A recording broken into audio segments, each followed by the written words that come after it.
이튿날 예수께서 갈릴리로 나가려 하시다가 빌립을 만나 이르시되 나를 따르라 하시니 빌립은 안드레와 베드로와 한 동네 벳세다 사람이라. 빌립이 나다나엘을 찾아 이르되 모세가 율법에 기록하였고 여러 선지자가 기록한 그 일을 우리가 만났으니 요셉의 아들 나사렛 예수니라. 나다나엘이 이르되 나사렛에서 무슨 선한 것이 날 수 있느냐. 빌립이 이르되 와서 보라 하니라. 예수께서 나다나엘이 자기에게 오는 것을 보시고 그를 가리켜 이르시되 보라, 이는 참으로 이스라엘 사람이라. 그 속에 간사한 것이 없도다. 나다나엘이 이르되 어떻게 나를 아시나이까. 예수께서 대답하여 이르시되 빌립이 너를 부르기 전에 내가 무화과 나무 아래에 있을 때에 보았노라. 나다나엘이 대답하되 랍비여, 당신은 하나님의 아들이시오. 당신은 이스라엘의 임금이로소이다. 예수께서 대답하여 이르시되 내가 너를 무화과 나무 아래에서 보았다 함으로 믿느냐. 이보다 더 큰 일을 보리라. 또 이르시되 진실로 진실로 너희에게 이르노니 하늘이 열리고 하나님의 사자들이 인자 위에 오르락 내리락 하는 것을 보리라 하시니라. 아멘. 기도하겠습니다.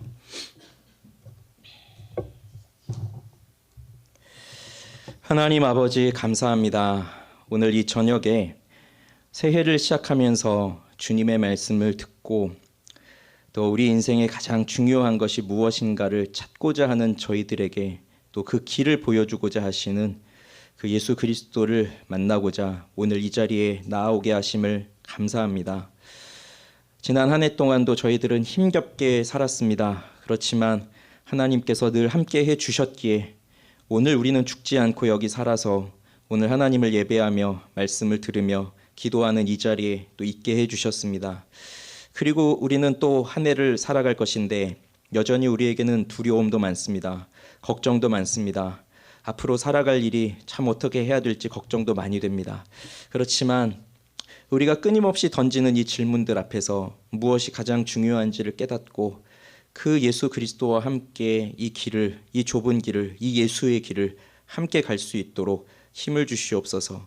오늘도 말씀을 듣기 위해 나아온 한 사람 한 사람의 영혼을 기억하시고 우리의 마음을 열어주시고 우리의 귀를 열어주시고 그래서 하나님의 말씀을 잘 생각하게 하시고 깨닫게 하시고 또 이 말씀대로 잘 살아갈 수 있도록 힘을 주시옵소서. 예수님의 이름으로 기도합니다. 아멘. 요한복음은 태초에 말씀이 계시니라 라고 하는 말씀으로 시작을 합니다. 이 시작은 창세기 곧 성경의 시작을 연상케 하죠. 태초에 하나님이 천지를 창조하시니라 라는 말씀 말입니다. 요한복음이 기록될 당시에 헬레니즘 사상을 갖고 있는 사람들에게는 로고스라고 하는 개념이 참 익숙한 개념이었습니다.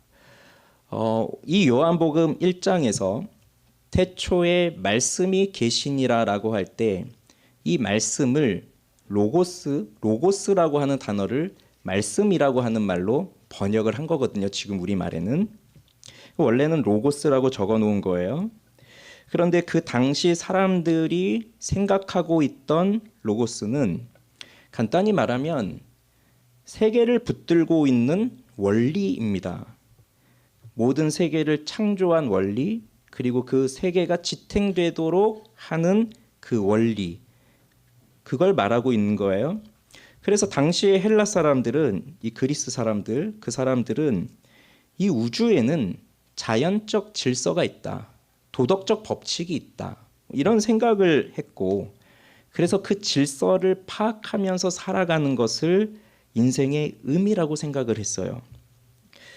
그런데 요한은 이 요한복음을 쓰면서 로고스라고 하는 개념을 여기다 집어넣었는데 그 당시의 사람들, 그러니 이 당시의 사상을 갖고 그 헬레니즘적 사상을 갖고 살아가는 그 세상의 사람들에게 이 로고스라고 하는 이 단어를 통해서 진짜 의미가 있는 삶이 무엇이냐, 그것은 저들이 생각하는 대로 그저 세상의 자연 원리와 자연 법칙만 알아서 되는 것이 아니라 이 로고스를 만나야 진정한 인생의 의미를 발견할 수 있다는 것을 말해주고 있는 거거든요. 그러니 여기서 요한이 쓰고 있는 로고스와 당시 사람들이 생각하고 있는 로고스는 차이가 있는 거예요. 당시 사람들은 자연 법칙, 원리 이런 것이라고 생각했다면 요한은 이걸 만나야 된다고 하고 있으니 이 로고스를 살아있는 인격체로 말하고 있는 겁니다. 그럼 그분이 누구이냐? 바로 하나님과 함께 계셨던 그 하나님의 말씀이요. 그리고 그분이 곧 하나님이시고 그 말씀이 육신이 되어서 우리 가운데 오셨다고 말함으로써 그분이 바로 예수 그리스도다. 그걸 말하고 있는 거예요. 그래서 대부분의 세상 가치관에 빠져서 살아가는 사람들이 이 로고스를 만나야 된다. 그분이 사람이 되어서 이 땅에 오셨다. 그분이 우리를 위해 죽으셨다. 부활하셨다. 다시 오실 것이다. 뭐 이러한 그 내용들을 이 세상 가치관에 빠져 살아가는 사람들에게 이 말이 믿어지지도 않을 것이고요. 이해도 되지 않을 겁니다. 그러나 여러분, 이것이 정말로 진리라고 한다면 그러면 우리의 삶은 예수 그리스도와 맺게 되는 관계에 의해서 결정이 되는 겁니다. 이것이 정말 진리라고 한다면 우리는 예수 그리스도를 만나는 것으로 인해서 우리의 삶이 결정된다는 말입니다. 이번 사경의 주제를 인생의 답을 얻는 만남이라고 했는데 여러분은 그 주제를 제시했을 때, 그 주제를 들었을 때 여기 오시면서 아마 속으로 다 답을 갖고 왔을 거라 저는 생각을 합니다. 인생의 답을 얻는 만남? 또 예수님을 만나라는 얘기구나. 딱 그 생각하고 오셨죠? 네. 그래서 그래, 이번 사경에도 결론은 예수님을 만나라 이거구나. 맞습니다. 네, 전 그걸 말할 겁니다. 뭐 제가 할 수 있는 건 그밖에 없습니다. 그 말밖에 없습니다. 그런데 그 답을 알고 있다고 해서 여러분이 예수를 만나야 되는 것이구나, 그걸 알고 있다고 해서, 그리고 그렇게 생각하고 여기에 왔다고 해서 정말 우리가 예수를 만났느냐, 정말로 우리가 예수를 만났느냐, 이걸 생각해 보십시오. 정말로 온 세상이 그분의 능력 없이는 되는 것이 없고 또 그분의 손길이 아니고서는 되어진 것이 없는데, 그러한 그분의 손이 정말로 나의 삶에서 실제적으로 내 삶을 움직이시고 또 나를 다스리시고 나와 함께 하신다는 그 사실이 내 피부에 와닿을 정도로 그렇게 그것을 경험하며 살아가고 있느냐. 또 만났다고 할 수도 있겠죠. 만나신 분도 있으니까요. 그런데 그 만남이 너무 오래된 일이에요. 한 10년 전, 20년 전 일. 그래서 오래전에 만났지만 지금은 못 만나고 있는 것 같은 그러한 삶을 살아가고 있는, 그래서 예수님과의 만남이 어떠한 영향력도 미치지 못하고 있는 그러한 상태에 있다고 한다면 우리는 예수 그리스도를 만나야 된다는 것 정답으로 너무나 잘 알고 있지만, 그런데 지금 가장 시급한 것은 진짜로 예수를 만나야 된다는 거죠. 그래서 우리가 답을 잘 알고 있지만 근데 문제가 생기잖아요. 우리 인생에서 문제가 생기잖아요. 그러면 항상 정답은 예수님을 만나는 거야 이렇게 생각을 하지만, 그런데 사실 예수님은 가장 마지막에 떠오릅니다. 그러니까 문제가 닥쳤을 때 내가 생각나는 것부터 먼저 찾고 하다가 결국 다 안 돼서 돌고 돌아서 마지막으로 이제 예수님을 찾는다는 거거든요. 그러나 우리는 정말 예수님을 만나고 싶어요. 그렇죠? 그리고 피상적인 만남이 아닌 실제적 만남을 갖고 싶어요. 인격적인 만남을 갖고 싶어요. 그래서 또 오늘 여기 오신 겁니다. 그럼 우리는 어떻게 해야 할까요? 그 답을 오늘 본문에서 찾아보려고 하는데, 나사렛에서 오신 이 분을 생각해 봄으로써 이 답은 시작이 됩니다. 예수께서 갈릴리로 나가려 하시다가 빌립을 만나시는데, 그리고 빌립에게 나를 따르라 라고 말씀을 하세요. 본문을 통해서 알게 되는 빌립의 정보는 그가 베드로와 안드레와 한 동네 벳세다 사람이다라는 것밖에 없습니다. 벳세다는 갈릴리 호수 북쪽에 있는 마을이고요. 나중에 예수님께서 이 벳세다에서 여러 기적을 행하셨는데 그 대표적 기적이 오병이어 기적이에요. 공교롭게도 그때 이 빌립이 다시 한번 등장합니다. 예수님이 우리가 떡을 사서 이 사람들을 어디서 떡을 사서 이 사람들을 먹이겠느냐라고 물었을 때 빌립이 각 사람으로 조금씩 받게 할지라도 200데나리온은 필요할 겁니다. 이렇게 답변했던 사람이 빌립이었어요. 그러니 빌립은 계산도 아주 빠른 사람인 것 같아요. 어쨌든 이 빌립은 예수님의 12제자 중 한 사람이 되는데 이 빌립이 어떻게 예수를 알게 되었고 예수를 만나게 되었는지, 그리고 예수님은 이 빌립을 왜 어떠한 과정으로 제자로 부르셨는지는 우리는 알 수 없습니다. 그렇지만 분명한 것이 하나 있는데 이 빌립이라고 하는 사람이 예수를 따르게 되었다는 거예요. 예수의 제자가 되었다는 겁니다. 그리고 예수를 만나게 되면서 그에게 변화가 일어났다는 겁니다. 그것은 예수를 전하고 싶은 마음이 생긴 거예요. 인생 중에서 정말로 소중한 사람을 만났을 때, 우리 젊었을 때 생각해 볼까요? 남자친구를 찾고 여자친구를 찾고 그런 연인을 막 찾는데 만나게 됐을 때 내가 드디어 남자친구가 생겼어. 이거를 이렇게 감추고 있기 쉽습니까? 자랑하고 싶지 않아요? 또 이제 연세 있으신 분들은 이제 또 자녀들을 시집 보내고 장가 보내고 할 때 며느리가 들어오고 사위가 들어오는데 너무 괜찮은 사람이 들어와요. 그러면 그렇게 감추고 있기 쉬울까요? 자랑하고 싶죠. 그게 우리 마음이에요. 그러면 예수를 만나면 어떻게 될까요? 예수를 만나도 감추고 싶지 않습니다. 예수를 만나면 자랑하고 싶어져요. 말하고 싶어져요. 그래서 예수를 만나는 사람들의 공통적 특징은 전도하게 되는 거예요. 전도학교를 등록해서 몇 주짜리 전도 훈련을 수료하고 그래서 전도를 하는 게 아니라 예수를 만나면 그냥 정말 마음에서 우러나오는 전도를 하는 거예요. 그래서 통계에도 있어요. 교회를 오래 다닌 사람보다 예수를 막 믿기 시작한 사람들이 훨씬 더 전도를 잘해요. 물론 전하는 내용에 있어서는 그래도 오래 다닌 사람들이 많이 알고 있으니까 좀 풍성하게 전할 수 있겠지만, 그런데 지금 막 예수를 믿기 시작한 사람들은 진짜 따끈따끈한 복음을 전하는 거죠. 이런 변화가 빌립에게도 일어난 겁니다. 그래서 바로 앞에 읽진 않았지만 요 앞에는 안드레가 예수님을 만나면서 그러면서 또 자기의 형제인 베드로에게 우리가 메시아를 만났다, 가서 보자, 그렇게 또 전도하는 얘기가 나오거든요. 빌립도 마찬가지예요. 그도 전도하고자 하는 마음이 생겼습니다. 그러면서 누구에게 갈까요? 그 예수를 말하고 싶은데 누구에게 갈까요? 가장 먼저 생각나는 사람에게 가지 않을까요? 가장 가까운 사람, 또 자기가 정말 소중하게 생각하는 사람, 이 사람은 정말 예수 믿고 천국에서 같이 함께 있고 싶은 사람, 그 사람 생각나지 않겠어요? 이 사람이 바로 나다나엘이에요. 그래서 빌립은 나다나엘을 찾아갑니다.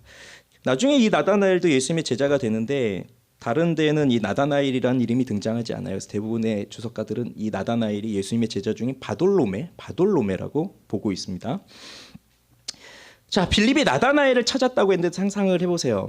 예수님을 만나고 돌아옵니다. 얼마나 심장이 뛸까요? 우리가 하나님의 말씀을 깊이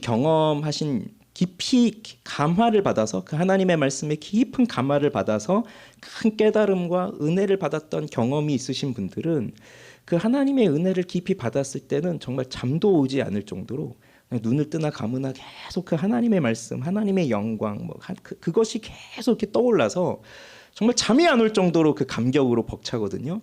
자, 그런 심정으로 우리보다 더하지 않겠어요? 직접 실물로 봤으니까 그 예수님을.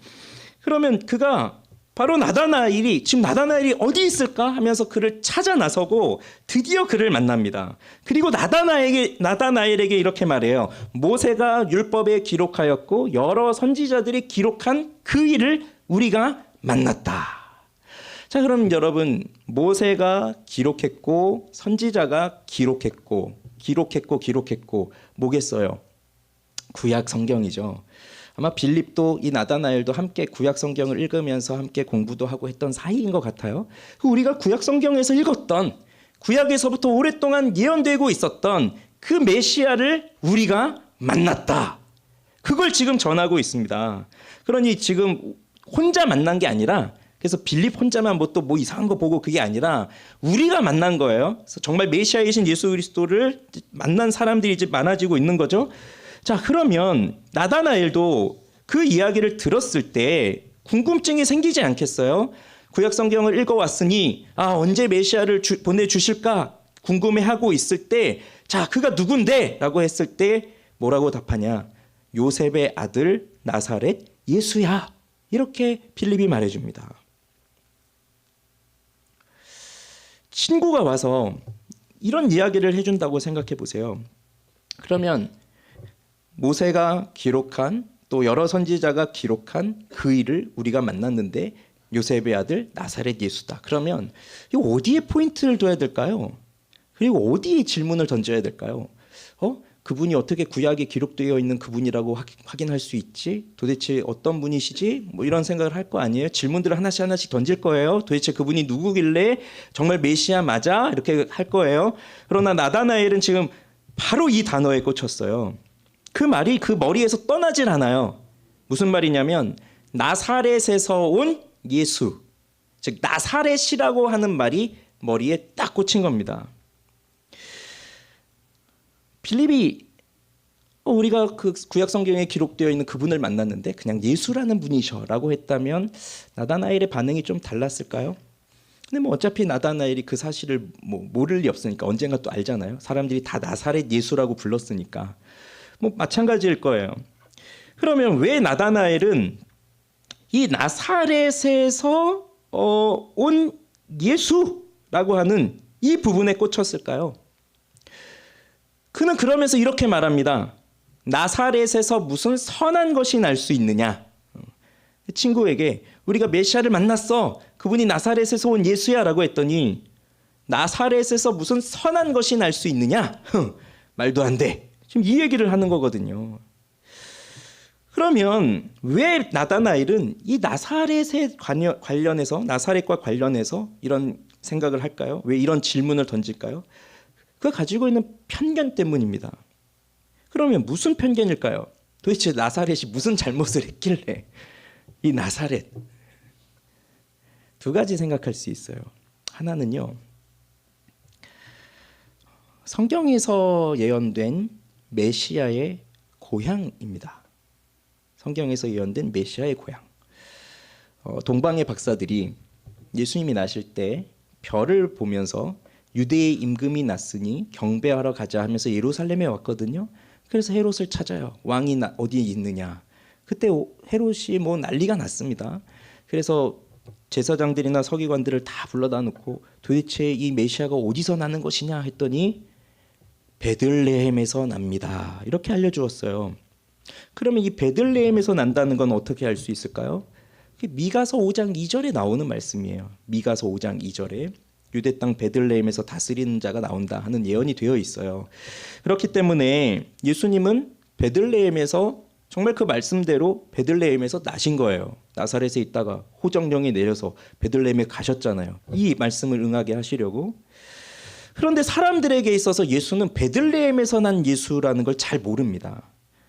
베들레헴에서 나셨지만 헤롯이 핍박하니까 그 아이들을 다 죽이니까 애굽으로 피했죠. 그리고 이제 시간이 지나서 다시 돌아왔는데 베들레헴에서 사신 게 아니라 나사렛에서 사셨던 거니까 그러면서 공생의 사역을 시작할 때 사람들은 나사렛에서 온 예수라고 알고 있지 그가 베들레헴에서 났다는 거는 모르고 있는 거예요. 그렇기 때문에 구약 성경을 꼼꼼히 읽고 조금만 알고 있는 사람이라고 한다면 메시아는 나사렛에서 나실 수가 없다. 메시아는 베들레헴에서 나는 분이다. 그러니 나사렛에서 오신 이분이 메시아일 리가 없는 거죠. 나다나엘이 볼 때. 그리고 또 하나는 지역적으로 무시를 하고 있는 거예요. 나다나엘 마음 깊은 곳에 바로 이 지역에 대한 편견이 있는 거예요. 그래서 나사렛 같은 동네에서는 메시아가 날 리가 없다. 그러면 여러분 나다나엘은 어디 출신일까요? 이 정도 되면 갈릴리 나사렛에서 뭐 대단한 게 나오겠다고? 말도 안 돼. 그러면 이 사람은 도대체 어디 출신인 거예요? 이런 그 나사렛을 이렇게 무시할 정도면 어디 것 같으세요? 뭐 예루살렘 정도에서는 좀 나와야 될 거 아니에요? 뭐 아니면 예루살렘 아니더면 그건 뭐 베들레헴이든지 그래도 그 남쪽 유대 지역에서 좀 나와야 되는 사람일 거 아니에요? 그러나 이 나다나엘도 갈릴리 가나 출신입니다. 갈릴리 가나. 가나 아시죠? 갈릴리 가나. 그러니 보세요. 갈릴리 가나와 갈릴리 나사렛. 옆 동네예요. 사도 바울 같은 사람처럼 뭐 가말리엘의 문화에서 열심히 율법을 공부하고 또 바리새인이고 라면서부터 로마 시민권을 가지고 있고 율법으로 흠이 없고 뭐 공의회도 참석하고 뭐 이런 여러 가지 정치적 일들도 하고 종교적 일들도 하고 그런 사람일 정도면 야 나사렛에서 무슨 말도 안 돼 이런 말을 할 수 있을 것 같은데 나다나엘도 보면 뭐 예루살렘에서 태어난 것도 아니고 어디 유학 다녀온 것도 아니고 어디 밑에 가서 공부한 것도 아니고 그저 갈릴리 가나에서 태어나서 그냥 그 동네에서 살던 사람인데 그 사람 뭐 갈릴리? 우리가 볼 때는요 갈릴리 가나나 갈릴리 나사렛이나 솔직히 뭐 도대체 어디 붙어 있는지 우리는 알 수도 없잖아요. 그렇잖아요? 우리 서울에서 사시는 분들이 볼 때 지방에서 왔는데 어디서 왔어요? 저 삼천포에서 왔는데요. 어디서 왔어요? 저 부산에서 왔는데요. 그러면 삼천포나 부산이나 보다 저 어디 경상도 어딘가 보다 뭐 이렇게 생각하지만 또 삼천포 사람이 들으면 왜 우리 뭐 하면 또 삼천포로 빠진다 그러잖아요. 그 삼천포 사람 들으면 얼마나 그 기분 나쁘겠어요. 근데 또 삼천포 사람도 삼천포에서 또 배 타고 건너가는 또 섬이 있을 거 아니에요. 그럼 삼천포 사람이 또 그 배 타고 건너가는 섬에서 산 사람 보면서 야 거기서 산 사람이 도대체 뭘 공부했다고 뭘 알아 뭐 이런 마음을 갖듯이 지금 이 빌립도 이 나다나엘도 그런 거예요. 나사렛에서는 이런 인물이 날 수 없다. 그래서 몇 주 전에 왜 나사렛 사람들도 예수님을 보고 무시했잖아요. 그렇게 나사렛 사람들에게도 무시를 받는 그 예수님은 역시 가나 출신의 이 나다나엘에게는 더 큰 무시를 받는 거죠. 그래서 이러한 편견에 가지고 있는 사람, 그러니까 종교적인 성경적 지식도 어느 정도 있지만 지역적인 편견을 갖고 있는 이런 나다나엘 같은 사람은 똑똑한 척을 하는 사람입니다. 뭐 실제로 똑똑한지 아니지는 좀 똑똑한 건 있는 것 같아요. 아까 200데나리온 바로 계산 나오고 이런 걸 보면 그냥 똑똑한 척도 하고 그런데 그는 편협한 생각을 가지고 있는 사람이에요. 나사렛 하면 무조건 아닌 거예요.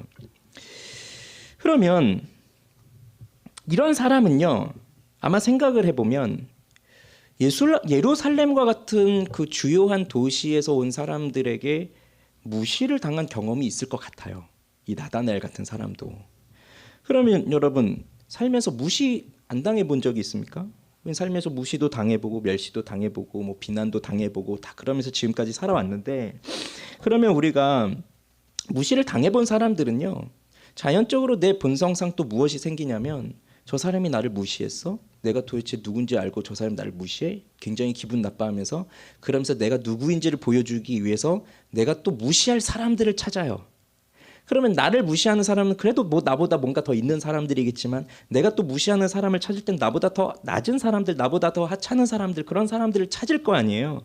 그러면서 찾으면서 내가 당한 걸 너에게도 보여주겠다. 나는 원래 이렇게 무시당할 사람이 아니야. 뭐 이러면서 사는 겁니다. 그게 우리 사람들의 본성이에요. 악한 본성. 근데 왜 그런 심성으로 사느냐? 두 가지 요인이 있어요. 하나는 교만이고 하나는 멸시하는 마음이에요. 나사렛에서 무슨 선한 것이 날 수 있느냐라고 하는 나다나엘의 질문에는 그 속에서는 그 겉으로는 드러나고 있지 않지만 그 속에 교만이라고 하는 것이 있는 거예요. 그래도 나는 나사렛보다 낫다. 내가 가나에서 태어났지만 그래도 나사렛보다 낫다. 나사렛에서 온 자가 메시아라고? 아니 나사렛에서 난 사람 나한테 와서 배워야지. 나사렛에서 오신 분이 메시아라고 한다면 그럼 나는 그 메시아를 보낸 하나님이다. 이런 생각을 속에서도 할 수 있는 거예요. 그게 교만이에요. 교만. 교만이라고 하는 것은 자신을 과대평가하는 겁니다. 그래서 다른 사람들보다 내가 더 중요하다고 생각하는 사람이에요. 그러니까 나를 과대평가하고 다른 사람들보다 더 중요하니까 그에 마땅한 대우를 받아야 된다고 생각하는 겁니다. 그래서 교만한 사람은 무슨 일을 당하거나 어떠한 사태를 볼 때 자신이 내리는 판단이 최고의 끝이에요. 그래서 내가 내리는 것보다 그 누구도 더 뛰어난 것을 내릴 수 없어요. 내가 가장 최고인 거예요. 심지어 교만한 사람들은요 하나님보다 자신이 더 낫다고 생각하는 거예요. 하나님이 내리는 판단보다 내가 내리는 판단이 더 낫다고 생각하는 거예요. 그러니 하나님이 정해주신 자리에 있겠습니까? 그 자리를 벗어나는 거죠. 그러면서 내가 정하는 자리에 있고 싶어 하는 거예요. 그러면서 사는 게 교만이에요. 마크 존스라고 하는 신학자는 불신앙을 제외하면 교만이라는 죄가 우리의 영혼에 가장 해롭다라고까지 말을 했습니다. 최초의 사람이 죄를 범할 때도 무엇 때문이었습니까? 교만함이었잖아요. 하나님처럼 되고자 하는 그 교만함이 그 속에서 싹 텄잖아요. 그 교만하게 되면 나보다 능력이 없어 보이는 사람은 자연스럽게 무시하는 것이 타락한 인간의 본능입니다. 제가 20대 초반에 베트남 아울리치를 갔었는데 그때 처음 해외를 간 거였어요. 해외를 가니까 뭐 두려움도 많고 걱정도 많고 떨리는 것도 많을 거 아니에요. 근데 며칠을 거기서 보내고 밤을 혼자서 걸어 다녔습니다. 밤을. 그렇게 다니면서 굉장히 당당하게 걸어 다녔어요. 그 베트남 거리를.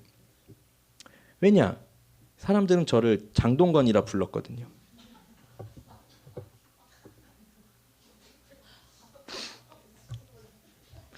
그렇게까지 비웃으시다니 참. 집사님 가셨으면 최진실이라 불렸어요. 그 당시는 이제 막 한류가 막 퍼지기 시작해서 한국말 하고 그냥 한국에서 왔다 그러면 뭐 다 장동건, 안재욱, 최진실 막 다 그랬어요. 그 당시에는 와서 막 사인해 달라 그러고 막 한국말 해달라고 한국 노래 불러달라 그러고. 예. 그러니까 이제 베트남 거리를 이렇게 걷는데 그냥 이렇게 딱 어깨 이렇게 힘들고 이렇게 딱 걷는 거예요. 그 어디인지도 모르고 누가 나한테 말 걸어오면 나는 베트남 말도 모르고 그러는데 그러고 이제 걷다가 문득 이 생각이 떠오른 거예요. 내가 근데 왜 여기서 이렇게 당당하게 걸어가고 있지? 내가 만약에 미국에 와서 혼자 이러고 걸어 다니고 있다면 나 이렇게 뭐 이렇게 딱 어깨 펴고 이러고 다닐 수 있을까? 그 생각이 딱 한번 드는데 왜냐하면 그 베트남 사람들이 그 당시도 보면 이렇게 다들 체구도 왜소하고 키도 작잖아요. 우리 한국 사람들보다. 그러니까 뭐 외형적으로도 저도 뭐 큰 키는 아니지만 저보다 다 작고 하니까 뭐 그 외형적으로도 봤을 때도 뭐 이렇게 두려운 게 없어요. 근데 미국이나 유럽에 갔을 때 뭐 유럽에 가니까 뭐 거의 190 정도 되는 사람들이 그냥 평균이더라고요. 그런 사람들 밑에서 그 같이 걸는데 나한테 영어로 물어오는데 나 영어도 한마디도 못하고 그러면 이거 얼마나 그렇겠어요. 그때 내 마음의 본심이 무엇인지를 깨달았어요. 아, 내가 이렇게 교만한 사람이구나. 내가 뭔가 있어 보이면 여기서 이렇게 당당하게 가고 내가 또 없다고 생각하면 거기서 그냥 움츠러들고 숨어 있고 이런 사람이구나. 그런 생각이 들었어요. 그게 바로 그 우월하고자 하는 마음이잖아요. 다른 사람보다 더 우월해지고 싶은 거. 그렇기 때문에 이렇게 그런 교만한 마음이 생기면 자연스럽게 우월한 의식을 갖게 되면서 그렇지 못한 사람들을 멸시하게 되죠. 그럼 이것은 내가 저 사람보다 더 좋은 사람이야. 내가 저 사람보다 더 뛰어난 사람이야. 그걸 인정받고 싶은 욕구가 내 속에 있기 때문에 그런 거예요. 그건 여러분 다 그렇습니다. 여기 있는 우리 모두는 다 그런 마음을 갖고 사는 사람들이에요. 없다고 생각하세요? 아니에요. 만약에 뭐 공부의 승부수를 보겠다 하는 사람은 공부로 인정을 받고 싶은 거예요. 근데 나보다 공부를 더 잘하는 사람이 있다? 그럼 시기심이 생기죠. 뭐 외모로 인정받고 싶은 사람은 뭐 외모로 어떻게 해야 돼요. 그래서 살도 빼고 뭐 어떻게든 뭐 화장도 잘하고 뭐 해야 되겠죠.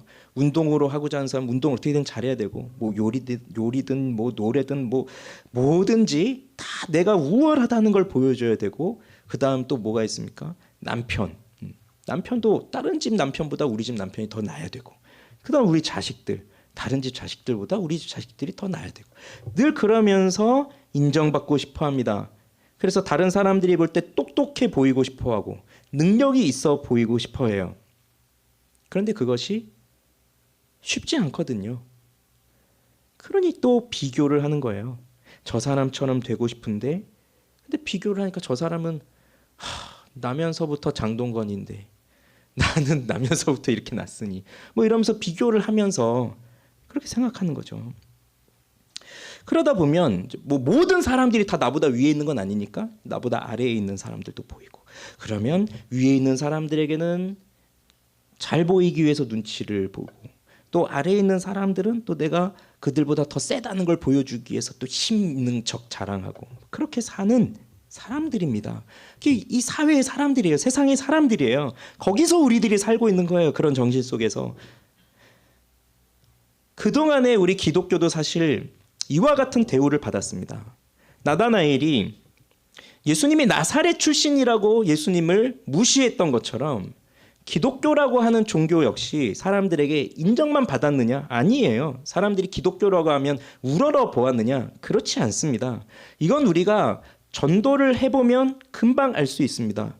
우리 지금 여러분 여기 있는 우리들 중에서 전도가 생활화되어 있다. 난 매일 전도를 한다. 난 어디든 가든 전도를 한다. 뭐 전도 모임 있으면 난 어디든 참여한다. 그런 분들보다도 전도한다는 것에 대해서는 늘 부담이 있고 꺼려진단 말이죠. 그래서 야, 전도는 나 같은 사람이 하는 게 아니야. 전도는 전도사님이 해야지. 전도는 무슨 권사님이 해야지. 이런 생각을 한단 말이에요. 왜 그렇습니까? 전도가 왜 꺼려집니까? 왜 어렵다 생각합니까? 왜 무섭습니까? 전도를 해본 사람들은 전도를 하면서 사람들에게 무시를 당해봤기 때문이에요.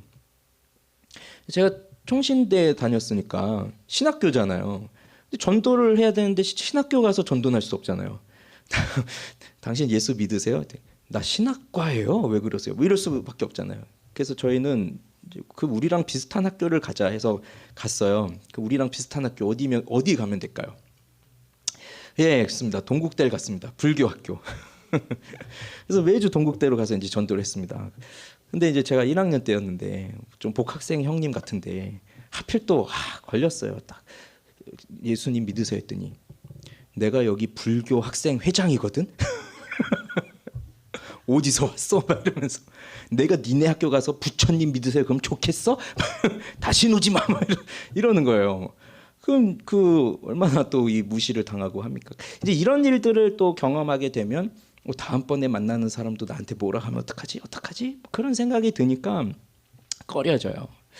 그리고 전도를 하지 않은 분들, 뭐 해본 적이 없는 분들도 전도가 꺼려진 이유는 내가 전도하면서 무시를 받아본 게 아니라 내가 전도하는 사람을 무시해본 경험이 있을 거예요. 어디 지하철역이나 뭐 아니면 저 명동거리에서 뭐 예수천당 불신종 뭐 이런 거 외치고 있는 그런 사람들을 보면서 뭐 지금 어느 세상이 저런 걸 하고 있어, 이런 식의 생각들을 크리스찬인 우리들도 해본단 말이에요. 저도 전도하면서 박해 아닌 박해를 받는다면 이상하게 믿는 사람들한테 받아요. 아니 이런 것 좀 하지 마세요. 저도 교회 다니지만 뭐 이런단 말이에요. 그러면 나도 무시해 본 거예요. 그렇게 전도하는 사람을. 그러면 사람들에게는 이 기독교가 나사렛에 불과한 거예요. 그렇게 뭐 대단한 것도 아니고 좋은 것도 아니에요. 그러면서 자신이 생각하는 대로 기독교를 조롱하는 거죠. 그래서 우리가 전하는 예수의 죽음, 부활, 그리고 예수님이 동정녀에게서 탄생하셨다, 뭐 이런 것들, 그런 걸 받아들이지 않죠. 자기들 생각대로 조롱하죠. 어떻게 그런 걸 믿냐? 뭐 이러죠. 그리고 요즘 같은 시대는 또 어떻습니까? 교회가 도덕적으로 타락했습니다. 교회가 뭐 집단적으로 이기적이다, 뭐 돈에만 빠졌다, 뭐 이런 얘기들 하고, 이상하게 요즘 또 가스라이팅이라는 그 단어가 막 유행하기 시작하면서 심지어 뭐 크리스찬들도 그런 얘기를 해요. 내가 모태신앙인데 난 가스라이팅을 당한 것 같다. 만약에 내가 모태신앙이 아니었으면 난 예수 안 믿을 것이다. 뭐 이런 말까지도 하면서 조롱을 쏟아내는 겁니다. 그러니 뉴스에 교회에 대한 부정적 기사가 실리고 뭐 목사들이 무슨 사고를 쳤다 하면 어떻게 그럴 일이 있을 수 있지? 그게 아니라 사람들이 다 반응이 역시 교회는 그래. 뭐 이제 그런 반응을 보이고 있으니까, 그러니 교회는 지금 세상의 사람들에게 나사렛이나 다를 바 없어요. 무시당하고 있는 거예요.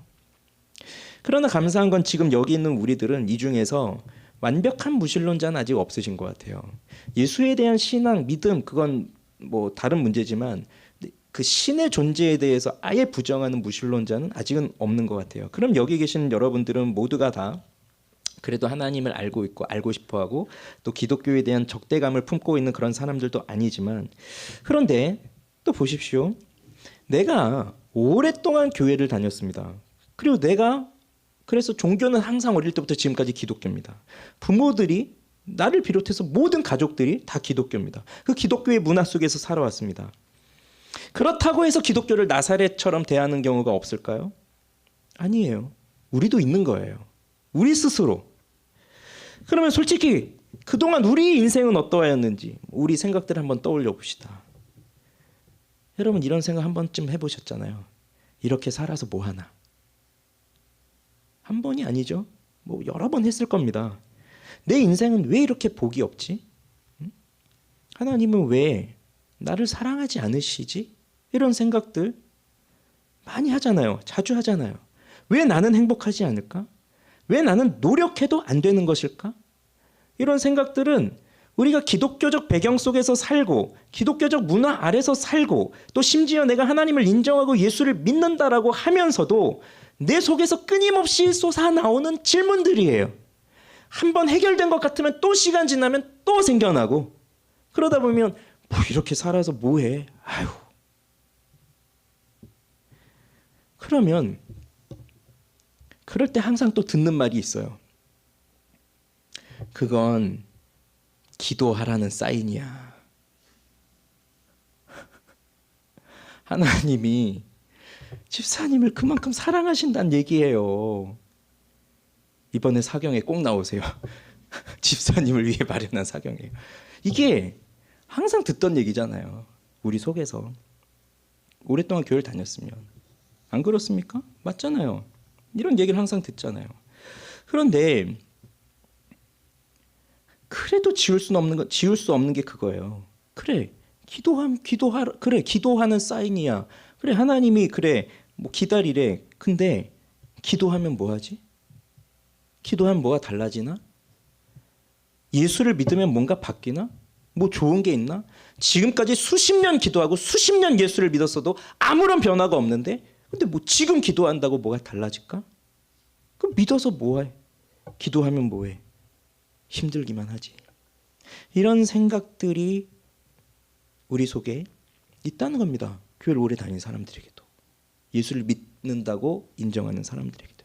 그건 저에게도 마찬가지였습니다. 저도 뭐 지금은 목사지만 목사라고 해서 뭐 그런 게 없다고 할 수 있겠어요? 아니거든요. 항상 그 안에 그 싸움이 늘 있는 거예요. 목사든 장로든 집사든 권사든 교회 나온 지 이제 1년밖에 안 된 새신자든 늘 속에서는 그러한 마음들이 싸우고 있어요. 기도하면 뭐 하나? 그래도 기도해야지. 기도하면 하나님 응답하셔. 근데 지금까지 응답 안 하셨잖아. 그래도 기다리면서 기도해야지 믿음으로. 이게 늘 싸우고 있는 거거든요. 사람은 누구나 자신만의 생각을 갖고 살아가요. 그러니 성경을 읽을 때도 이러한 생각에 자기 생각에 성경을 반영할 수밖에 없어요. 그래서 내가 이해하고 있는 선을 넘어갈 수가 없습니다. 우리는. 그러니 내가 만들어 놓은 그 선 안에서 내가 경험한 세상 속에서 내가 성경을 읽고 성경을 해석합니다. 그러니 우리가 모두 여기 우리가 다 교회를 다니고 성경 읽고 설교 듣고 또 이렇게 살아가고 있지만 그러나 우리들이 지금 살아가고 있는 생활의 방식은 다 달라요. 우리 몇 명 안 모여 있지만 우리들 살아가는 방식은 다 달라요. 그렇기 때문에 지금 우리에게 필요한 건 성경을 바르게 읽고 해석할 수 있는 거예요. 그게 필요한 거예요. 내 경험과 내 생각 속에서 그 안에서만 그 편협한 생각으로 나사렛에서 무슨 선한 것이 나오겠어? 라고 그렇게 딱 선을 그어버리고 그 안에서만 뭔가 찾아보려고 하는 고민과 그 질문과 의심과 회의와 그 속에서 살아간다면 우리는 그걸 깨고 나오는 예수 그리스도를 볼 수가 없다는 얘기거든요. 그러니 지금 우리에게 필요한 것은 내 선을 깨고 그동안 넘어가 보지 못한 그 선을 넘어가서 이제는 우리가 이해할 수 없었던 예수 그리스도의 그 풍성한 은혜를 맛보는 것이 필요한 거예요. 그것은 은혜를 통해서 우리에게 주어지는 거거든요.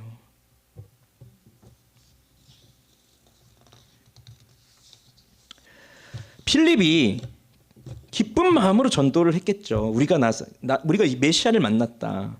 그런데 나다나엘이 딱 던지는 말이 나사렛에서 무슨 선한 것이 나오냐라고 했을 때 빌립의 마음은 어떨 것 같아요? 예상치 못했을 것 같은데 이렇게 나오니까 이럴 거 아닙니까? 우리도 전도하다 보면 뭐 이상한 질문하는 사람 또 만나잖아요. 그럼 어떡하세요? 어떻게 하면 되겠어요? 여러분은 편해요. 그런 사람 만나면 그거요. 우리 목사님 만나보세요. 그러면 됩니다. 예. 전 대답할 수 없지만 목사님은 대답해 주실 거예요. 그럼 저는 부담스러운 거죠. 빌립도 지금 뭐라고 하는지 보세요. 나사렛에서 무슨 선한 것이 나? 그랬더니 빌립이 뭐라 그래요? 야, 나사렛에서도 나 이게 아니라 와서 봐봐. 네가 직접 예수님을 만나봐. 예수님이 다 알아서 답변해 주실 거야. 나다나엘이 빌립과 함께 예수님이 계신 곳으로 갑니다. 예수님이 저 멀리서 나다나엘이 자신에게로 오고 있는 것을 봐요. 나다나엘이 딱 앞으로 왔습니다. 그때 예수님이 그에게 이렇게 말씀하십니다. 보라, 이는 참으로 이스라엘 사람이라. 그 속에 간사한 것이 없도다. 첫 만남인데 지금 예수님이 처음으로 만나서 하는 인사가 그거예요. 야, 참 이스라엘 사람이구나. 너 속에 간사한 것이 없구나. 우리 교회에 누군가 방문을 하는데 제가 이제 저기 앞에서 안내를 선다고 해보세요. 엘리베이터에서 딱 내려서 저 긴 복도 이렇게 걸어옵니다. 누군가가 오는데 처음 보는 사람이네. 이제 딱 저는 그 사람을 보면서 그분이 딱 들어와요. 제 앞에 딱 섰을 때, 오, 참으로 대한민국 사람이군요. 속에 간사한 것이 없으십니다. 이러면 그분은 아마 다음 주에 안 오실 거예요. 이 예수님이 하고 있는 이 말이 좀 이상한 말이잖아요. 잘 왔다. 나사렛에서 선한 것이 날 수 없다고? 잘 봐봐. 잘 가르쳐 줄게. 뭐 이런 것이 아니라 대뜸 너는 참 이스라엘 사람이야. 속에 간사한 것이 없어. 이렇게 말하는 거예요. 그것은 예수님께서 나다나엘을 이미 알고 있다는 얘기예요. 그래서 너는 참 이스라엘 사람이다. 이건 나다나엘의 국적을 말하는 게 아닙니다. 여러분, 이스라엘 사람이다. 이 이스라엘이 누굽니까? 이스라엘. 이스라엘이라는 이름이 어떻게 생겨났습니까? 그렇죠? 우리 송구영신 예배 때 나눴던 말씀이잖아요. 야곱이에요. 야곱은 어떤 사람이었어요? 야곱이라는 이름 자체가 발꿈치를 잡은 자예요. 속이는 자, 넘어뜨리는 자, 그런 뜻이에요. 그래서 에서가 그의 이름을 야곱이라 함이 마땅합니다. 저는 그에게 2번이나 속았습니다. 이렇게 말하거든요. 그런 사람이 야곱입니다. 자, 그 야곱이 형을 속이고 아버지를 속이고 그렇게 축복을 받고 그 형이 막 죽이려고 하니까 도망을 치죠. 자, 그렇게 살았던 것이 야곱이에요. 그러다가 이제 다시 돌아와서 그 야복 나루에서 천사와 씨름하고 한도뼈 부러지고 그러면서 새 이름을 주셨던 이름이 이스라엘. 하나님과 겨루어 이겼다라고 하는 그 이스라엘이라고 하는 이름인데 나다나엘에게 너는 참으로 이스라엘 사람이다. 그 속에 간사한 것이 없도다라고 한다는 것은 여기에 이제 나다나엘도 그걸 들으면서 그런 생각을 할 수도 있습니다. 그래, 이스라엘이 원래 어떤 사람이었느냐? 야곱이란 사람이었지. 야곱은 원래 어떤 인간이었느냐? 사기꾼이었지. 그렇게 간사한 사람이었지. 그런데 너 속에는 간사함이 없구나. 이런 말을 해주시니 이것은 분명히 좋은 의도인 것 같기도 하고 칭찬처럼 들리기도 합니다. 그래서 나다나엘 속에는 간사함이 없다는 걸 예수님이 말씀해 주세요. 물론 이것이 나다나엘이 전혀 죄가 없느냐? 그런 건 아닌 거죠. 그렇지만 예수님께서 나다나엘이라고 하는 사람이 어떤 사람이라고 하는 것을 분명하게 알고 계시다는 겁니다. 그래서 그 속에 간사함이 없다라고 하는 그 예수님이 보신 나다나엘의 그 속마음을 보고서 아까 나사렛에서 선한 것이 어떻게 날 수 있냐라고 하는 질문을 던지는 그 나다나엘의 기질이나 성격을 좀 생각해 본다면 이 사람은 맞아요. 그러니까 속이는 것 없고 감추는 것이 없는 사람이에요. 만약에 속이고 감추고 하는 것들이 있다면 무슨 나사렛에서 선한 것이 나와 이게 생각은 날지라도 바로 직설적으로 말로 내뱉진 않을 거예요. 빌립이 또 상처를 받을 수도 있잖아요. 그러니 그냥 또 믿는 척하면서 근데 속으로는 아니고 그러면서 이렇게 머리를 굴리고 이렇게 할 수 있겠지만 이 사람은 거기서 그냥 바로 그렇게 딱 말을 하는 걸 보면 간사한 것이 없는 거죠. 속이고 감추고 그런 것이 없는 거죠. 직설적이고 솔직한 성격이에요. 그러니까 이게 좋지만 또 한편으로 생각하면 또 이런 사람들은 어때요? 그러니까 자기는 이렇게 직설적이고 항상 솔직하고 이러니까 이제 또 사람들이 그 중에는 이렇게 감추고 돌리고 비비꼬고 하는 그런 사람들이 있을 거 아니에요. 그런 사람들을 또 봐줄 수가 없는 거예요. 용납이 안 되는 거죠. 어떤 분은 탁구를 쳐도 이거 뭡니까? 이렇게 공 굴리는 거, 이렇게 스킬을 이렇게 공을 스핀 먹이는 사람하고는 탁구를 안 친대요. 정정당당하게 직구를 쳐야지. 그런 성격인 거예요. 못 받아주는 거죠.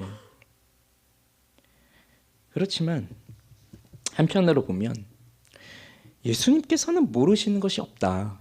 그러니 그 속마음을 아무리 간사함이 없다고 예수님이 그렇게 말을 해주셨어도 그걸 듣는 나다나엘 입장에서 어떨까요?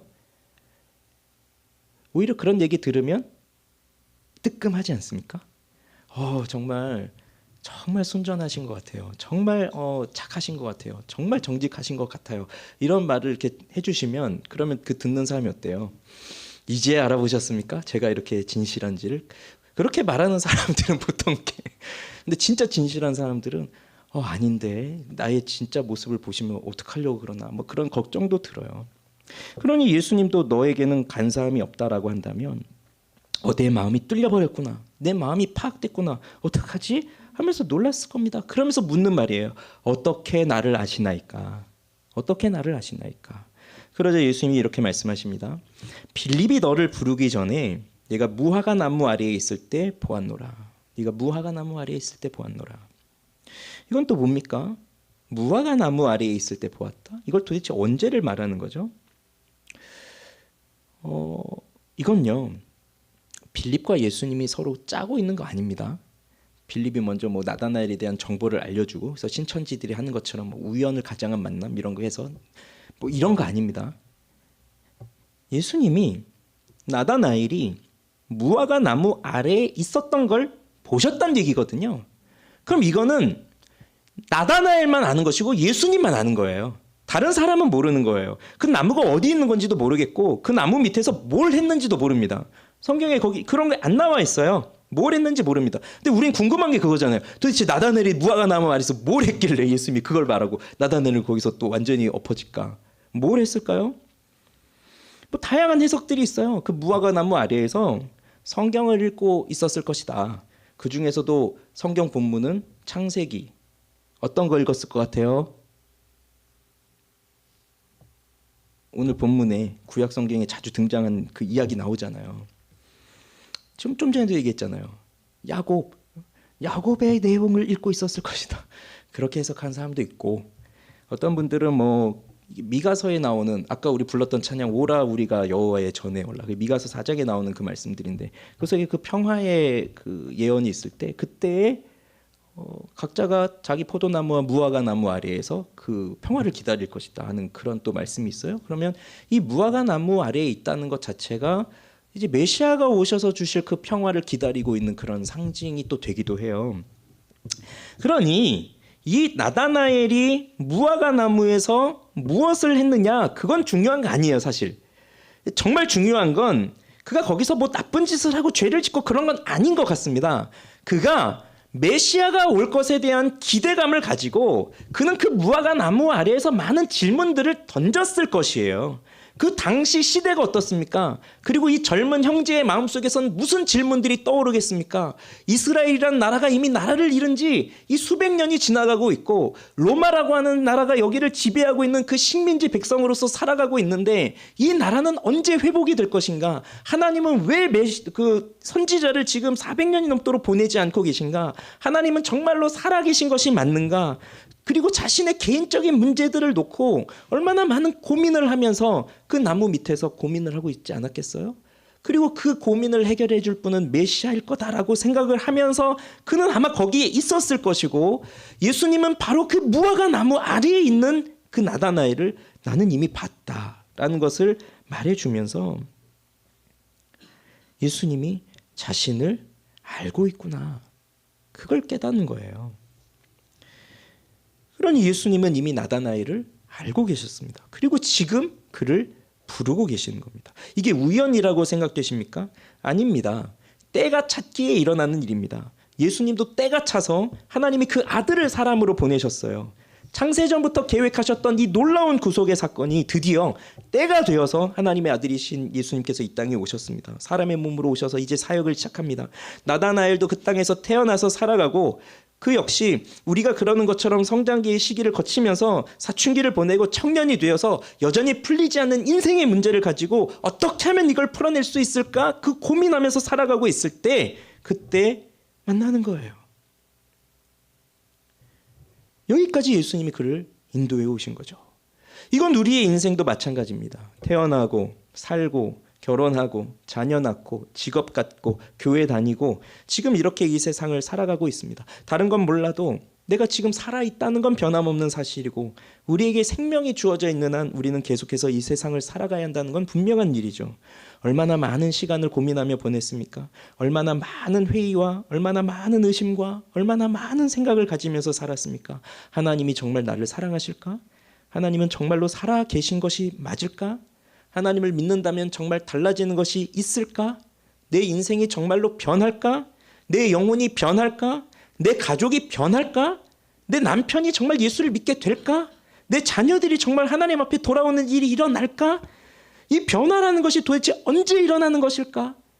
수많은 질문들은 우리가 죽을 때까지 이어질 겁니다. 그리고 예수님께서 이러한 우리를 지금 여기에 부르셨어요. 그리고 말씀하시는 거예요. 너는 참으로 이스라엘 사람이구나. 간사함이 없구나. 빌립이 부르기 전에 네가 무화과 나무 아래에 있는 것을 내가 보았다.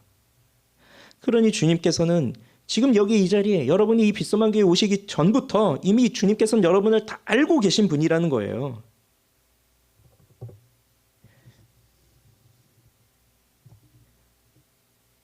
이런 인생의 고민과 질문을 갖고 있는 사람에게 가장 큰 위로는 어떠한 대답일까요?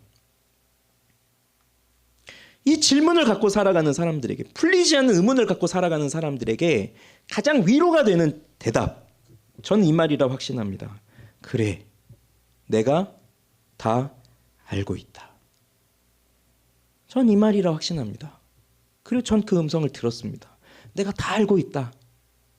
그러면 나를 알고 계시다고 하는 그분이 누구냐? 이게 중요한 거죠. 온 우주의 창조주, 이 세상을 지으시고 다스리시는 모든 만물의 아버지세요. 이 세상 그 무엇도 그의 손으로 지으심이 되어 그의 손으로 지으신 바가 없는 그렇게 위대하고 높으신 하나님 아버지께서 그의 생각과 그의 뜻대로 모든 것을 이루어 가시는 그 하나님께서 바로 나를 아신다. 근데 나를 아신다는 건 네 속에 간사함이 없구나 이렇게 말한 것처럼 내가 어떻게 살아왔는지를 하나님이 다 알고 계시다는 거예요. 내가 어떻게 고민하고 뭘로 힘들어하고 내가 어떻게 눈물을 흘리면서 있는지 또 내가 무엇으로 기뻐하고 내가 무엇을 원하고 있는지 이걸 다 알고 계시다는 거예요. 내가 다 안다. 그런데 내가 다 알고 있단다 이 말이 정말로 위로가 되는 이유는 바로 이것 때문입니다. 그럼에도 내가 너를 불렀다. 왜요? 내가 너를 알고 있다라고 하는 말이 이건 정말 무서운 말입니다. 우리는 지금까지 나를 드러내지 않기 위해서 뭐 좋은 거 사람들에게 인정받고 박수 받을 만한 일들은 어떻게든 드러내 보려고 노력하면서 살았지만 조금이라도 사람들에게 비난을 받거나 나쁜 사람이다라는 욕을 받을 만한 것 있으면 어떻게든 그것을 숨기고 감추면서 살아왔던 것이 지금 우리 수십 년의 인생이었는데 내가 너를 다 안다. 네가 뭘 하며 살고 네 속에 무슨 생각을 품고 사는지 내가 다 안다라고 하는 그 말은 얼마나 무서운 말입니까? 그런데 그 말이 위로가 된다는 건 무슨 뜻이에요? 내가 이런 인간임에도 불구하고 하나님이 나를 인정해 주셨구나. 그 말이에요. 인정해 주셨다. 네가 그런 인간이지만 네가 그렇게 야곱처럼 간사하고 속이고 사기치고 빼앗고 거짓말하고 숨기고 그렇게 살았던 인간이지만 내가 너를 다 안다. 그렇지만 내가 너를 인정한다. 그러니 세상의 사람들은 얼마나 많은 사람들에게 인정을 받느냐가 성공의 여부를 가리키지만 우리는 단 한 분의 인정을 받으면 돼요. 하나님 한 분께만 인정을 받으면 돼요. 하나님 한 분께서 나를 인정해 주시면 모든 것에 인정을 받는 겁니다. 하나님께서 나를 인정해 주셨다는 것을 안다면 난 더 이상 교만해질 이유도 없어요. 난 다른 이들을 무시할 이유도 없어요. 이렇게 교만함을 감춰가면서까지 다른 이들을 무시하는 그 편협함은 다 나의 낮은 자존감에서 나오는 것들인데 하나님이 나를 가장 소중한 존재로 인정해 주셨다. 나를 하나님의 자녀로 삼아 주셨다. 그런 것을 확실히 깨닫고 있다면 다른 이들과 비교할 것이 없습니다. 내가 하나님께 가장 인정받고 있는 가장 소중한 존재, 매우 존귀한 존재니까요. 누가요? 바로 내가요. 여기 계신 여러분 한 사람 한 사람들은 하나님이 그렇게 가장 소중한 존재로 인정하고 계신 분들이에요. 그런데 여기서 끝나지 않아요. 왜? 하나님이 왜 나다나엘을 인정하시는지, 그리고 이런 나를 왜 인정해 주시는지 그걸 봐야죠. 나다나엘은 고백합니다. 49절 같이 읽어봅시다. 49절. 나다나엘이 대답하되 랍비여, 당신은 하나님의 아들이시오. 당신은 이스라엘의 임금이로소이다. 나사렛에서 무슨 선한 것이 날 수 있느냐, 이 말 했던 게 무슨 몇 년 전 얘기입니까? 불과 몇 분 전 얘기예요. 그런데 지금 싹 바뀌었어요, 태도가. 랍비여, 당신은 하나님의 아들이십니다. 당신은 이스라엘의 임금입니다. 지금 너는 참 이스라엘 사람이다라고 했는데 이스라엘의 임금입니다라고 대답을 하고 있어요. 아마 이 나다나엘은 예수님의 이 범상치 않음을 느꼈을 것이고, 그가 어떤 능력을 가진 아주 특별한 분이라는 걸 깨달았겠죠. 아직 그 예수 그리스도가 어떠한 분인지는 모르죠. 그러자 예수님이 50절에 이렇게 말씀하시는데, 예수께서 대답하여 이르시되 내가 너를 무화과 나무 아래에서 보았다 함으로 믿느냐? 이보다 더 큰 일을 보리라. 그럼 더 큰 일이라는 것이 뭘까요? 51절 같이 읽겠습니다. 또 이르시되 진실로 진실로 너희에게 이르노니 하늘이 열리고 하나님의 사자들이 인자 위에 오르락 내리락 하는 것을 보리라 하시니라. 진실로 진실로 너희에게 이르노니. 아멘 아멘 레고 휘민. 자, 뭐 다른 사람 인정할 것 없다. 내가 아멘이다. 내가 진실이다. 내가 진리다. 내가 너희에게 말한다. 자, 그러면서 하늘이 열리고 하나님의 사자들이 인자 위에 오르락 내리락 하는 것을 보리라. 자, 이 말씀을 하셨는데, 자, 이 이야기도 어디서 많이 들어본 것 같지 않습니까? 어디서 들어보셨죠? 이 이야기. 오르락 내리락. 아까 나왔던 그 야곱이에요. 야곱이 꾸었던 꿈이에요. 계속해서 야곱의 이야기가 지금 겹쳐지고 있습니다.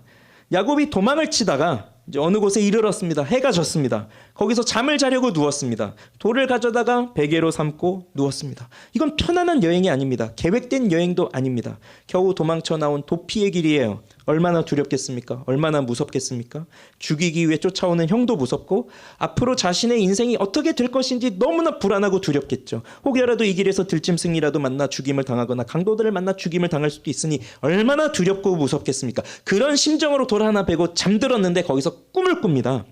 사다리가 땅 위에 서 있는 거예요. 그리고 사다리가 저 꼭대기 하늘에 닿아 있어요. 그리고 하나님의 사자들, 천사들이 그 위에서 오르락 내리락 하고 있는 거예요. 그 천사는 하나님의 상징, 하나님의 임재를 상징하고 있는 것인데, 그러면서 하나님이 말씀하시는 거예요. 내가 너와 함께 있어. 네가 어디를 가든지 내가 너를 지키며 너를 이끌어 이 땅으로 돌아오게 할 것이다. 내가 너를 떠나지 아니하리라.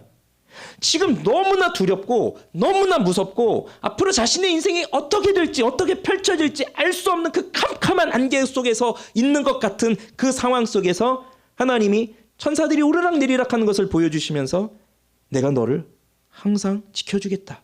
내가 너와 항상 함께하겠다.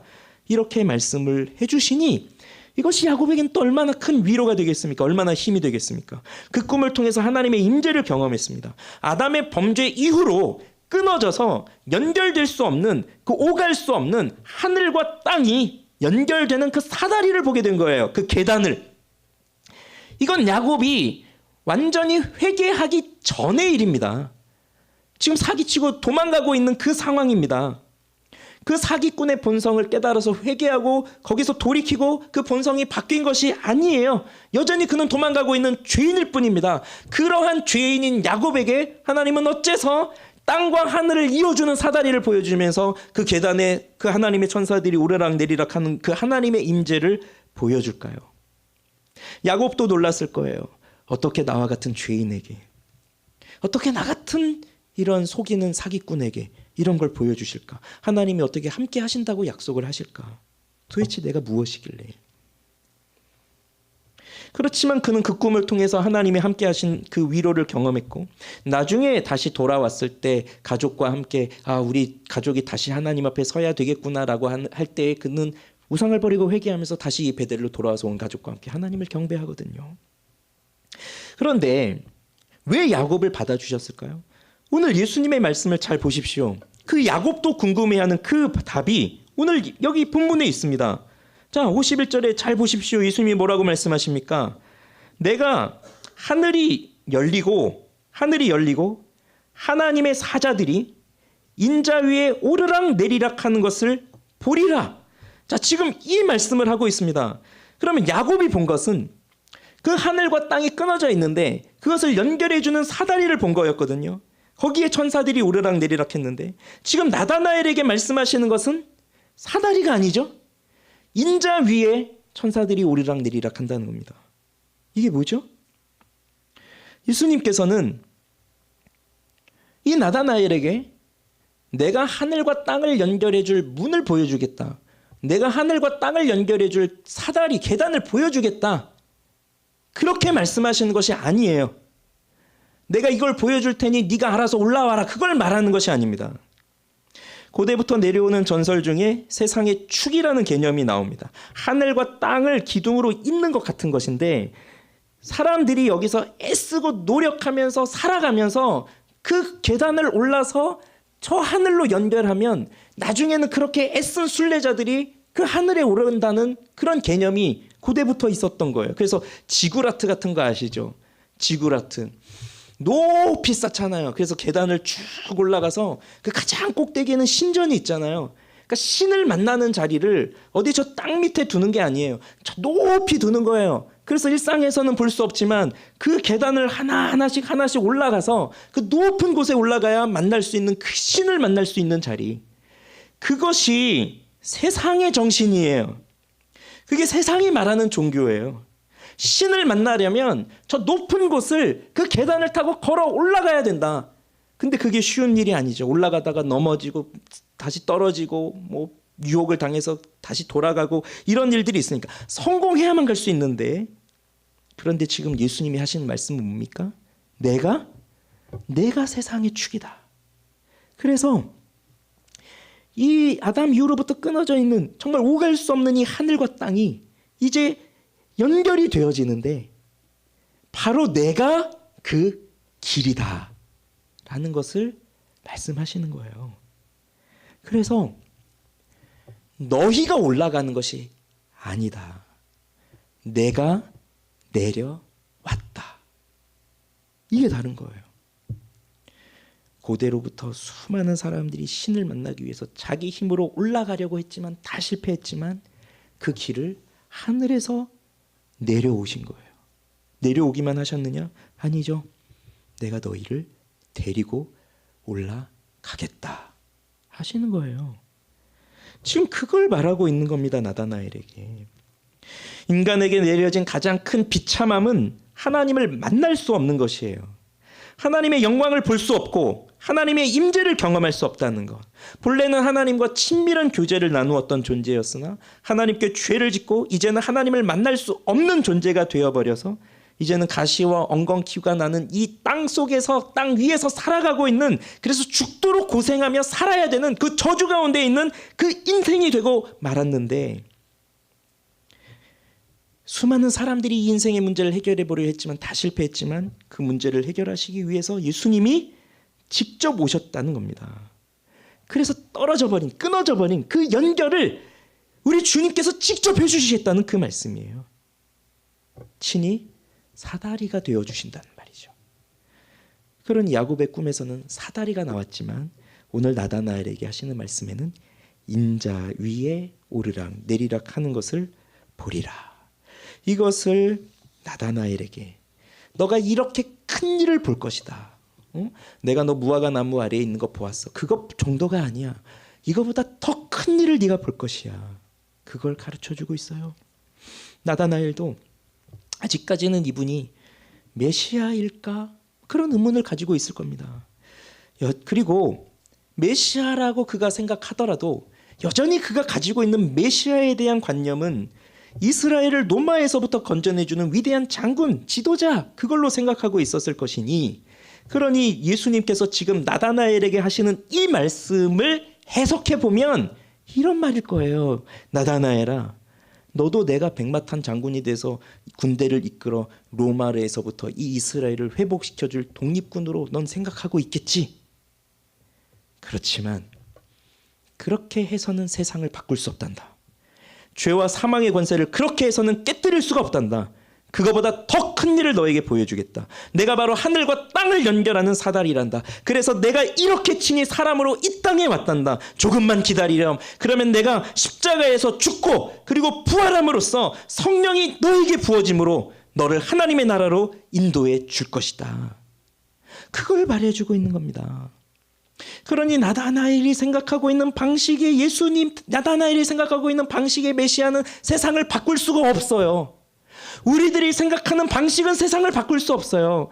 우리는 수많은 질문을 던지지만 아까 했던 그 질문들 중엔 우리는 지금 제가 안 했던 질문들이 있죠. 그러나 우리는 더 본질적인 질문들 이런 거 하고 있지 않습니까? 내가 어떻게 돈을 벌까? 내가 어떻게 하면 뭐 성공할 수 있을까? 어떻게 하면 뭐 할 수 있을까? 그리고 뭐 여러분들 궁금한 거 그런 거 아니겠습니까? 뭐 이제 이 나라는 어떻게 될 것인가? 대통령은 누가 될 것인가? 뭐 수많은 것들이 다 우리 속에서 불안하고 두렵고 뭐 여러 가지 고민들이 있고 하겠지만 지금 우리들이 생각하고 있는 그런 방식으로는 세상이 바뀔 수가 없다는 거예요. 우리의 메시아는 그런 거 하시러 오신다는 게 아니에요. 로마에서부터 나라를 구해준다. 그것이 아니었습니다. 바로 하늘과 땅을 연결해주는 메시아로 오셨다는 거예요. 그걸 위해서 예수님은 사람으로 오셨고 십자가에서 죽으시고 부활하셨어요. 놀랍지 않습니까? 이 멋지지 않습니까? 우린 알 수 없습니다. 이 세상이 어떻게 될지 알 수 없습니다. 1년 후에 나는 어떻게 될지 뭐 알 수 없습니다. 주님의 뜻도 도대체 뭔지를 잘 모를 때가 많습니다. 그러나 주님은 내가 누구인지를 알고 계십니다. 내가 어떻게 될지 알고 계십니다. 어떻게 살았는지를 다 알고 계시고 내가 예수를 믿을 때 어떻게 행복하게 살아갈 것인지를 다 알고 계십니다.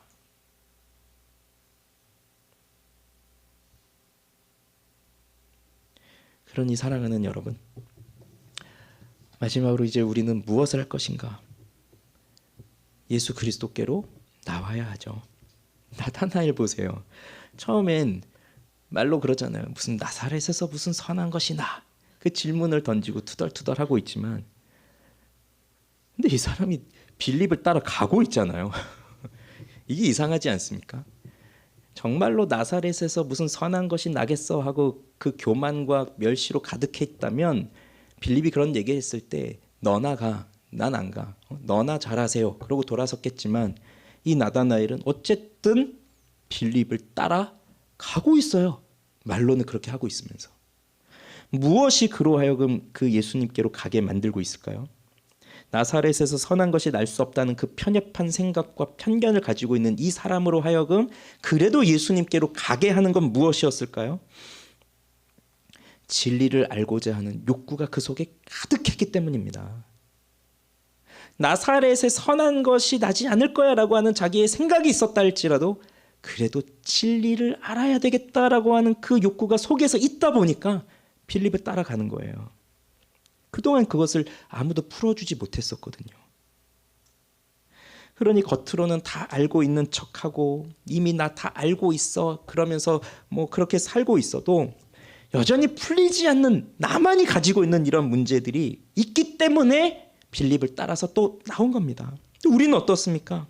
우리 속에 있는 질문들을 다 풀었습니까? 그리고 정말로 다 알고 있습니까? 우리 안에 있는 이 질문에 대한 답을 알고 싶은 내가 곧 길이요 진리요 생명이라고 말씀하시는 그 로고스이신 그 예수 그리스도를 알고자 하는 그 영적인 욕구가 우리 안에 충만하게 있다면 우리는 잠잠히 있을 수가 없어요. 우린 걸어 나오는 거예요. 예수님께로. 그러니 그걸 알고 싶다면 나다나엘처럼 뭐 겉으로는 그런 뭐 말로는 그렇게 했다 치더라도 그거 다 접고 예수님께로 나오십시오. 부끄러워하지 마시고 나오십시오. 나의 부족함을 인정하고 나오십시오. 그리고 나사렛에서 오신 이분이 도대체 누구인지를 깊이 생각하세요. 나사렛에서 선한 것이 나오겠느냐라고 했지만 그런데 이 나사렛에서 오신 분이 도대체 누구일까? 깊이 생각해 보십시오. 예수님도 로마에서 태어나서 로마의 귀족으로 오셨다면 이런 대접을 세상에서 받지 않으셨겠지만 세상에서 멸시받는 사람들에게도 멸시받는 그 나사렛 예수로 오셨어요. 왜 그러셨을까요? 생각을 해보세요. 여기에 답이 있습니다. 여기에 우리가 살아갈 길이 있다는 거예요. 여기에 우리의 생명이 있다는 거예요.